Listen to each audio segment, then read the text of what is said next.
Before we begin this video, I recommend that you visit google.com and search for dinardata.com. This website is a great resource for the latest updates on Dinar Guru news, all conveniently located on one page. For more information, I encourage you to visit There's no numbers on the back screen. There's number 1800 number. You don't have to do a so-called humanity project. Don't get me wrong, I encourage people to do humanity projects if you come out of this with a ton of money. You should give back, and I mean that with all my heart, but it's not a requirement in order for you to get this money. You don't have to call no 800 numbers. There's no redemption centers. There's no numbers on the back screen. All that is freaking bullshit.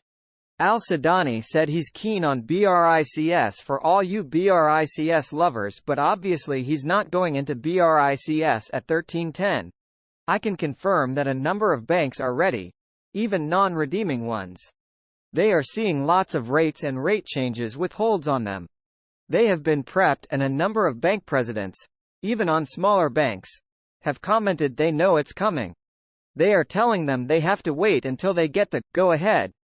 A certain regional bank president told me that they expect to be able to exchange within this week. I am hopeful this is accurate. The rest of my banking contacts say they are on notice, and feel it could happen at any time, any hour, or any minute. And they are prepared for this. Does this, auctions changing, no USD withdrawals in January, mean it will revalue after the first of the year? First of all, it's not a revalue. I have said it over 1 billion times, this is an reinstatement. So what if you have to wait until January?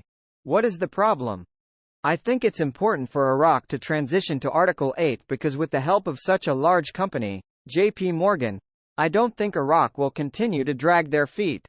I think they will make those changes when the conditions are met, and JP Morgan will be right there with them.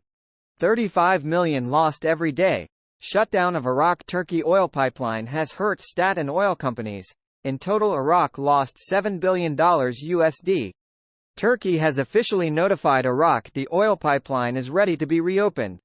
Please explain what you mean by dirty float. There are different monetary policies that people could put into place to control their exchange rates. A dirty float is a free float with the government's ability to intervene at any time. Sudanese advisor. 70% of Iraq's imports are made with BRICS countries. Quote, Iraq announced its desire to join the BRICS group, as there is an objective basis related to the connections of the Iraqi economy with the markets of the BRICS group itself, as it reflects the current account of the Iraqi balance of payments with the countries of that economic group, which includes the strongest emerging markets in the world. There are a lot of interesting articles on de-dollarization coming out of Iraq. KRG to collect customs fees in dinar exclusively. This is the Kurdish region in northern Iraq. They have fully jumped on board with the de-dollarization effort. Comment. In Iraq they took all the dollars out of the ATMs dinar only. MarkZ. Yes, it's all part of the de-dollarization. I can tell you from my sources they agree. And Kuwait did the same thing before they ARVed. Back then, all fees and transaction had to also be paid in Kuwaiti dinar. To me, this tells us we are circling around the drain on finishing this thing.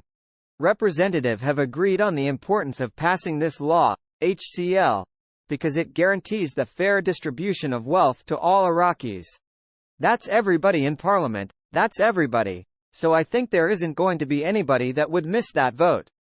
So why haven't they done it? They have to value that. That's what we're waiting for, to see if they have a new valuation for that based off the new international exchange rate. The site.